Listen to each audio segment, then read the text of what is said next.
Three fearless individuals walk towards the tower. A monster's lair appears underground. The woman wants to reach out and collect samples, but one lucky person steps on unstable ground.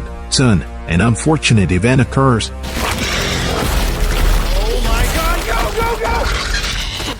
This all started in 1973. The military's entry unveiled the mystery of Skull Island. King Kong, as the ruler of Skull Island, directly decimated the US military. Accompanying scientist Andrew, in despair, records his last words with a camera. Before he could finish speaking, Andrew starts running frantically. It turns out a long-legged spider monster in the forest noticed him. Chased by the monster, Andrew escapes all the way to the seashore. At the end, there is only a cliff. At this moment, Andrew has nowhere to retreat. In the moment of crisis, Andrew throws his backpack into the sea. Just when Andrew was desperate, the crab-like monster beneath his feet is suddenly disturbed. The crab-like monster engages in a fierce battle with the spider monster to protect its territory. The conflict between the two colossal beasts creates an opportunity for Andrew to escape. The entangled two colossal beasts plunge into the sea together. While Andrew feels relieved, he also sighs with regret as his years of hard work sink into the sea. Because his backpack contains information about the Titan monsters,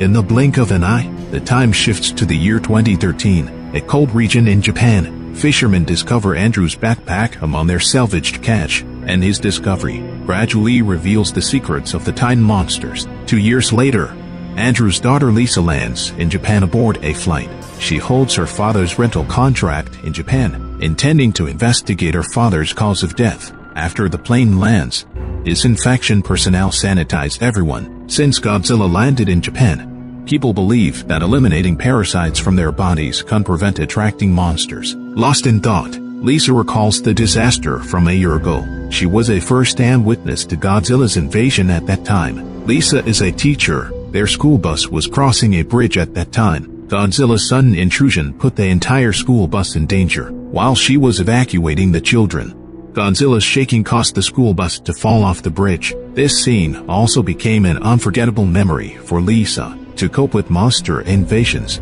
Japanese authorities have long established evacuation routes. However, not everyone believes in the existence of monsters. When Lisa takes a taxi, the driver expresses his belief that the attack on San Francisco was a hoax. He thinks Godzilla is nothing more than special effects created by movie studios. Lisa simply smiles without saying a word. Subsequently, she arrives at the apartment address. Using the key left by her father, Lisa opens the door. Nervously, she pushes open the door. A pile of women's shoes is placed at the entrance. What surprises her is the living room filled with photos of her father with unfamiliar people. Lisa's appearance startles Alice. Tammy screams woke up Tammy in the house. Tammy questions Lisa about her identity. Lisa, in turn, asks them why there are these photos. Tammy responds that the photos are of her family. Both sides look at each other in confusion. The situation becomes awkward. Unexpectedly, Lisa's father half-formed the family simultaneously.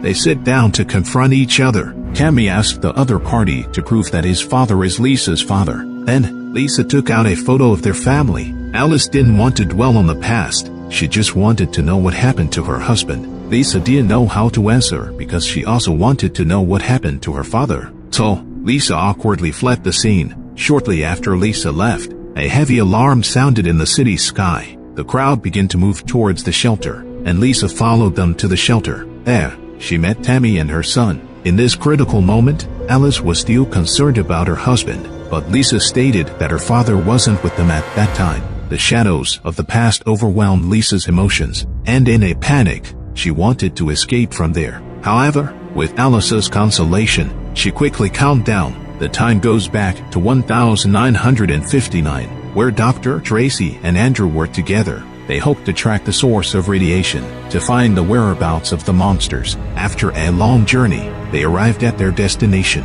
to protect themselves from radiation. All three of them wore gas masks. The fence was marked with radiation danger, but it didn't stop them from moving forward. They hadn't walked far when they encountered a man hunting. The hunter was very nervous when faced with the intrusion of strangers. Both sides were at a standoff. Tracy quickly took off her mask and conveyed that they were scientists. They came here with the purpose of helping everyone. she persuaded the young men that the wild rabbits were contaminated by radiation, and consuming them would lead to cancer and death. The hunter emphasized that it was just a scare tactic, and in reality, the government had blown up a hole leading to hell. Guided by the hunter, Tracy and the others quickly discovered a factory. Tracy was surprised to find that there was no radiation there, so she boldly took off her mask in 3 steps. Subsequently, the 3 of them entered the factory, set up explosives, and David remotely detonated them. They quickly received a response, as the sonar indicated a massive cavity underground in the factory. Suddenly, the ground cracked open with a huge fissure, and the 3 of them walked towards the tower. There was a monster's nest here, with some monsters in an embryonic state, and juvenile creatures spread throughout the cave. It seemed like a nursery. David was very vigilant and believed that the mother monster was nearby. But Andrew wasn't worried. Brave Tracy decided to descend to the bottom to retrieve samples, and David had to assist her. However, when the two reached the bottom, Tracy hadn't collected the samples yet, and David caused the ground to collapse. The vibrations from the collapsing nest caused the juvenile monsters to break out of their shells, and they started chasing Tracy and David. In a panic, the two climbed up the rope, but at that moment, the monster suddenly grabbed Tracy. As more and more monsters appeared, Tracy, who had lost her balance, eventually fell down. Time goes back to the present, after the alarm was lifted, and people resumed their daily lives. At her mother's request, Tammy extended an invitation to Lisa. Her mother wanted to have a good conversation with her. However, Lisa did not want to discuss whose mother was the mistress. Tammy felt that it wasn't the focal point that everyone should be discussing. Under his guidance, the 2 of them went to their father's workshop. Lisa, being perceptive, didn't take long to discover her father's secret. Behind the map, there was a hidden safe. Lisa opened the safe using both her family's birthdays. Inside, she found Andrew's backpack. The backpack was filled with research materials on the Titan monsters. Lisa noticed the emblem of the Emperor organization. She sought Tammy's help to decipher the information. Coincidentally, Tammy's girlfriend Mary was skilled in household appliance repairs. Back at their residence, Mary took out the materials to repair them. She discovered that the data was encrypted with military technology. It was a significant challenge for Mary. However, when the data was finally decrypted, the Emperor organization located their signal. The technician quickly reported the situation to their superiors. Upon learning that the data could potentially be leaked, the leaders took it seriously. They decided to handle it secretly. Mary and the others stumbled upon the outpost's plans, but they were unaware of the significance of the symbols within. Lisa mentioned that she had noticed the emblem back in San Francisco.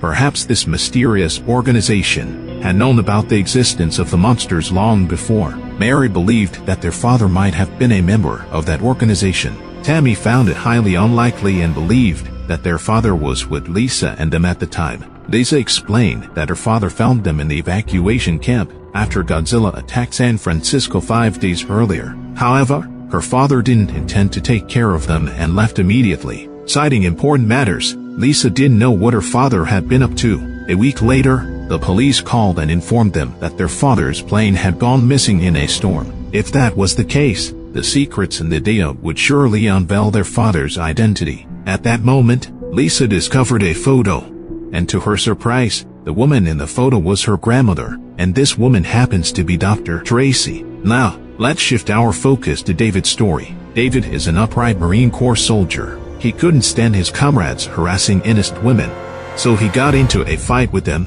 One day, he received an assignment from his superiors to escort a Japanese scientist. David's task was to observe and report at all times. Upon arriving at the harbor, David quickly met the scientist, and to his surprise, Dr. Tracy turned out to be a woman. David is very curious about Dr. Tracy's purpose here. Tracy explained that atmospheric planes detected nuclear radiation over the Philippines. David suspected it was Russia's bomb experiment, but Tracy immediately denied that possibility, as the radioactive dust from the bomb wouldn't produce those isotopes. Tracy came here to figure out the truth behind this. They ventured deep into the forest. Tracy began her exploration. Just as they finished setting up the equipment, noises in the woods alerted Tracy. David happened to be away at that moment. While Tracy kept calling out, Andrew suddenly emerged from the forest. David arrived in time and subdued Andrew with his weapon. During the questioning, they learned that Andrew was a veteran, and he was currently a cryptozoologist studying non-existent animals.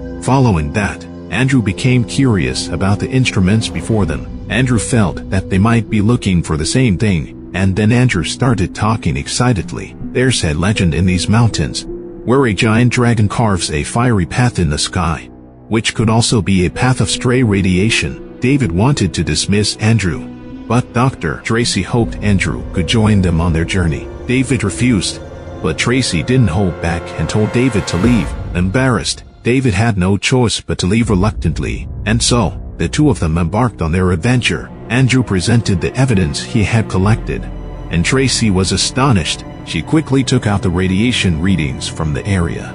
To their surprise, the two sets of data overlapped. It seemed their discoveries were not coincidental. Guided by the map, they continued their exploration into the depths. Before long, they came across a heavily overgrown warship. Andrew was familiar with this warship.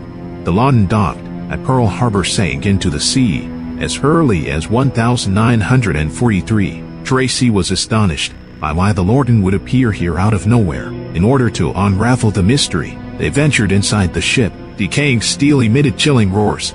Tracy felt uneasy, but Andrew plunged into the cabin. Inside a box, they discovered something that belonged to Andrew. It turned out he had served on this warship before. Back then, they were hit by an unidentified impact, and everyone believed it was an attack by a Japanese submarine. But the truth was far more terrifying than a submarine. However, shortly after David left, a colorful aurora appeared in the sky, which shocked him immensely. He realized that Dr. Tracy and Andrew were in danger and quickly turned back. As Tracy and Andrew delved deeper, they discovered some strange slime inside the ship. Soon after, they came across several mummified bodies covered in the slime. A sense of foreboding filled both of them. As they retraced their steps, fresh slime suddenly appeared in the hallway. The next moment, a monster swiftly attacked them. Andrew couldn't dodge in time and was pinned under a metal plate. Just in time, David arrived at the scene. With his help, Andrew managed to escape in the end,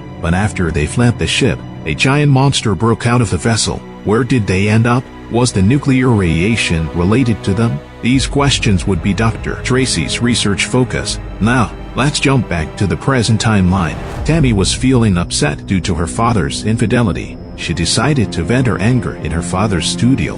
Then, she noticed her father's filing cabinet, and to her surprise, the drawer opened with the key left by Lisa. When she took out the files, she didn't expect to find David's records and an old box of videotapes. Meanwhile, Lisa was preparing to take the subway home. Just as she was buying a ticket, members of the Imperial Organization started tailing her, mistaking their presence for a romantic advance. Lisa was taken aback when Adam mentioned the files. He claimed to work for the Imperial Organization and warned Lisa that as long as she handed over what she had taken, she wouldn't get into trouble. Lisa pretended to make a phone call as an excuse to go outside and took the opportunity to escape. However, she didn't get far before the Imperial Organization caught her and forced her into a car. With a hood over her head, Lisa's terrified thoughts turned to a dreadful past. In her struggle, the vehicle accidentally veered off the road. Before Adam could recover, Lisa hurriedly fled the scene. At the same time,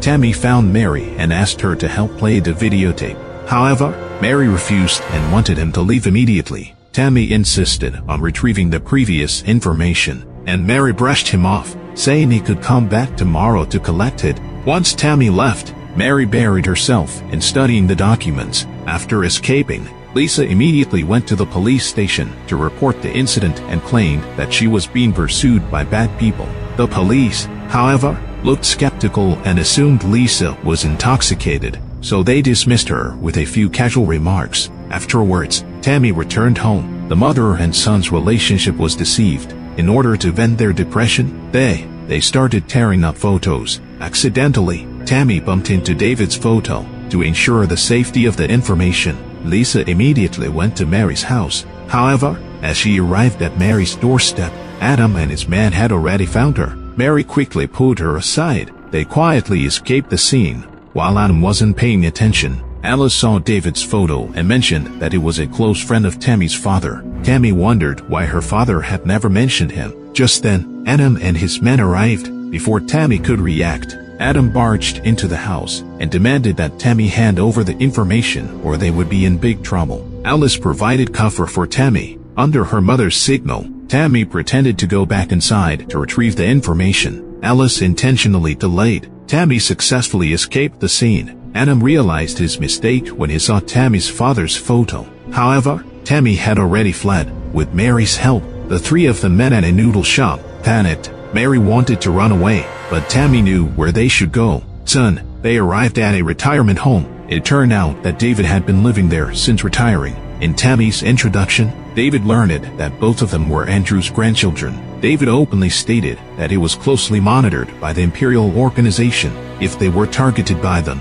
no matter where they fled, the organization's people would find them. David decided to escape from the retirement home in order to help these young people. That's the content of the first episodes of Imperial Plan. Monster Heritage. The good news is that the third episode of the Imperial Plan is already available. In this episode, not only is Godzilla's origin explained, but new monsters also make an appearance. Will the female protagonist and her friends be able to escape? Friends who haven't watched it yet, don't miss out. Stay tuned. See you in the next issue.